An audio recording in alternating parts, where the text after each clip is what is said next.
حضور نے فرمایا آؤ میں تمہیں پچھلے زمانے کے ایک ایماندار نوخیز ولی اللہ کی بات سناؤں۔ پچھلے زمانے حضور نے فرمایا پچھلے زمانے میں ایک بادشاہ جادو کے زور پہ حکومت کرتا تھا۔ جب وہ ایک جادوگر اس نے رکھا ہوا تھا تو جادوگر اس کو جادو بتاتا، وہ جادو کے زور پر حکومت کرتا۔ جادوگر بوڑھا ہو گیا تو کہنے لگا بادشاہ کو نوجوان میرے پاس بھیج دے، اب میں بوڑھا ہو گیا ہوں، میرا پتہ کوئی نہیں کب مر جاؤں۔ ایک نوجوان کی ڈیوٹی لگائی، بڑا زیرک سمجھدار، اپنے رعایا میں سے چن کے جو ذہین فطرت مزاج بچہ تھا وہ اس نے لگایا۔ اللہ کے محبوب علیہ الصلوۃ والسلام فرماتے ہیں بچہ جادو سیکھنے لگا، وقت گزرنے لگا۔ بچہ جب جادو سیکھنے جاتا تو رستے میں ایک راہب بھی تھا جو انجیل جانتا تھا، وہ اللہ اللہ سکھاتا، لوگوں کو حضرت عیسیٰ علیہ السلام کی تعلیمات سے آگاہ کرتا۔ اس نے دیکھا کہ یہاں بھی لوگ اکٹھے ہیں تو وہ بچہ اس راہب کے پاس بھی اٹھنے بیٹھنے لگا۔ اب جب اس کے ساتھ اس کی گفتگو بڑھنے لگی تو اس کو باتوں میں لذت آنے لگی۔ اس نے راہب نے پوچھا کہ تو کون ہے اور کس طرح سے آیا ہے، کیا تیرا معاملہ ہے؟ اس نے کہا جی میں جادو سیکھنے جاتا ہوں، آپ کی باتیں مجھے بڑی اچھی لگتی ہیں۔ اس نے کہا دین سیکھ، جادو سیکھنے والے کافر ہو جاتے ہیں، قرآن و حدیث سیکھنے والوں کو اللہ کامل ایمان عطا فرماتا ہے۔ فرمایا یہ سیکھ۔ بچہ بیٹھنے لگا، اس کے پاس آنے لگا، باتیں دل میں گھر کرنے لگی۔ ایک وقت آیا کہ مسلمان ہو گیا، اور مسلمان کیسے ہوا؟ بچہ کہتا ہے میں تجربہ کر کے ہوا، اب میں تھوڑا سا وقت جادوگر کے پاس بھی جاتا اور باقی سارا وقت وہاں بیٹھتا۔ میں ایک دن جا رہا تھا تو رستے میں اژدہا تھا، بہت بڑا سانپ تھا، رستہ روک کے کھڑا تھا۔ یہ حضور نے بیان کی حدیث، نبی پاک صلی اللہ علیہ وسلم فرماتے ہیں بچہ کہتا ہے کہ رستے کے اندر سانپ ہے، رستے بند ہے، لوگ چھتوں درختوں پہ چڑھے ہیں، راش ہے۔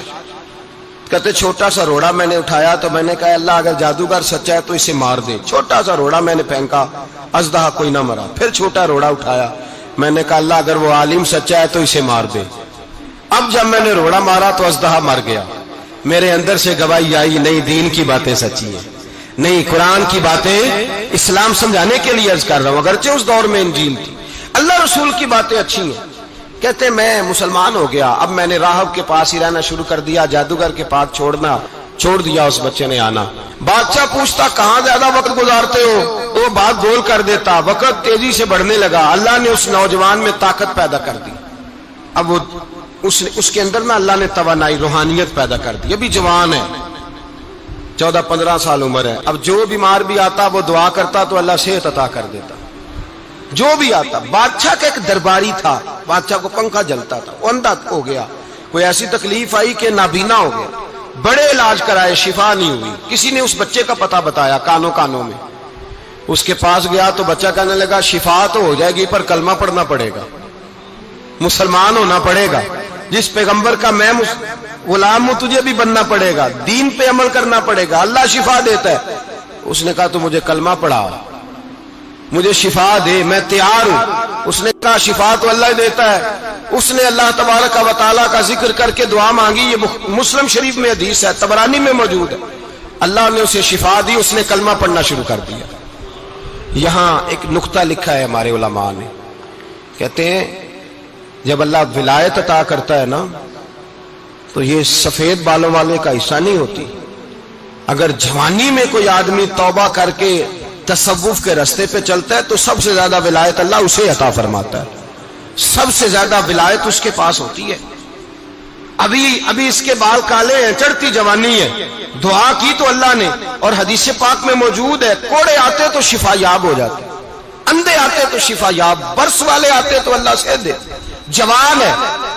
بادشاہ کے پاس وہ واپس گیا، وہ جو آدمی جس کی آنکھیں ٹھیک ہوئی تھی۔ بادشاہ نے پوچھا کہ کیسے شفا ملی، تو کہنے لگا میرے رب نے شفا دی ہے۔ بادشاہ سجدے کراتا تھا، اپنے آپ کو منواتا تھا، معاذ اللہ، کہنے لگا میرے علاوہ کون رب ہے؟ اس نے کہا وہی رب ہے جس نے تجھے پیدا کیا ہے، اور وہی رب ہے جس نے مجھے اندھے کو آنکھیں دی ہیں، وہی ہے میرا مالک۔ کہا اچھا تو مجھے نہیں مانتا؟ کہا نہیں میں اپنے رب کو مانتا ہوں۔ بادشاہ نے اسے سزا دی، ستایا، اس نے بچے کا پتہ بتایا، پھر بچے کو بلا کے ستایا تو اس راہب کا پتہ بتایا، راہب بھی قتل ہو گیا، نابینا بھی قتل ہو گیا۔ بادشاہ نے کہا سپاہیوں سے اس بچے کو لے جاؤ اور پہاڑ کی چوٹی پہ جا کے نیچے پھینکو تاکہ مر جائے۔ بچہ پہاڑ کی چوٹی پہ گیا تو ہاتھ اٹھا کے کہنے لگا یا اللہ میرے لیے نہیں اپنے لیے، میرے لیے نہیں اپنے لیے انہیں اپنی قدرت کے جلوے دکھا۔ میرے لیے نہیں. اللہ کے بندے اپنی جان بچانے کی دعائیں نہیں مانگتے, اپنے لیے. انہیں اپنی قدرت کے جلوے دکھا, یہ دعا مانگی, جتنے لوگ ساتھ آئے تھے وہ سارے زمین پہ گرے اور سب مر گئے, پہاڑ سے گر کے مر گئے. بچہ واپس سیدھا بادشاہ کے پاس کہنے لگا لو بھائی میرے رب نے مجھے بچا لیا ہے. جوان کا ایمان دیکھو, میرے رب نے مجھے, بولو میرے اللہ نے مجھے ایمان کی گواہی دے رہا ہے, میں بچ گیا ہوں, تو جھوٹا ہے, میرا رب سچا ہے. اس نے کہا لے جاؤ اس کو دریا میں, کشتی میں بٹھاؤ, بیچ دریا کے جا کے دھکا دے دو. بیٹھے کشتی میں, دریا کے بیچ گئے, اور جب جا کے وہاں اس کو دھکا دینے لگے تو اس نے کہا اللہ میرے لیے نہیں اپنے لیے. انہیں اپنی قدرت کے جلوے دکھا. بس ایک طوفان سا آیا, جتنے سپاہی ساتھ آئے تھے ڈوب کے مر گئے. وہ بچہ اٹھا اور سیدھا پھر بادشاہ کے پاس, اسی کے پاس کہنے لگا لو بھائی میرے رب نے مجھے بچا لیا ہے, تیرے پاس آیا ہوں. وہ کہنے لگا تو کیا مصیبت میرے گلے پڑ گئی ہے, کیسے جان چھوٹے گی؟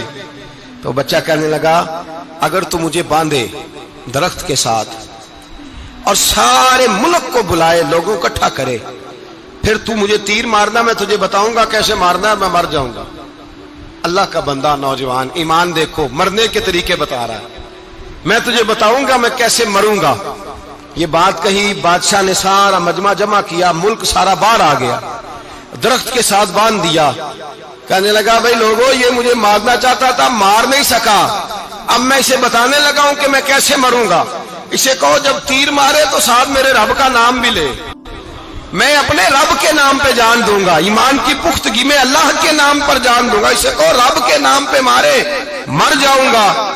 بادشاہ نے اللہ کہہ کے تیر مارا, پیشانی میں لگا, بچے کی روح پرواز کر گئی. جتنا مجمع کھڑا تھا سارا کلمہ پڑھ کے مسلمان ہو گیا, سارے مسلمان ہو گئے سارے.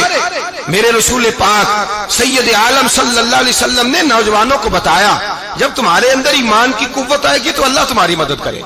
فرمایا وہ نوخیز ولی تھا, ابھی اس کی پیشانی پر جوانی کے آثار تھے, لیکن اس نے اللہ کو راضی کیا, رب کریم کو راضی. ولایت کا مطلب بڑھاپا نہیں, ولایت کا مطلب وہ نہیں کہ جب بڑا لمبا وقت گزر جائے تو پھر آدمی آئے کہ نہیں اب کیا کرنا ہے, اب مسجد ہی ہے, اب تو اس کے علاوہ گزارا ہی کوئی نہیں. تو اس وقت کا آنا اللہ کی بارگاہ میں قبول تو ہے, لیکن شاباشی اسی کو ملتی ہے جو جوانی کے وقت آئے.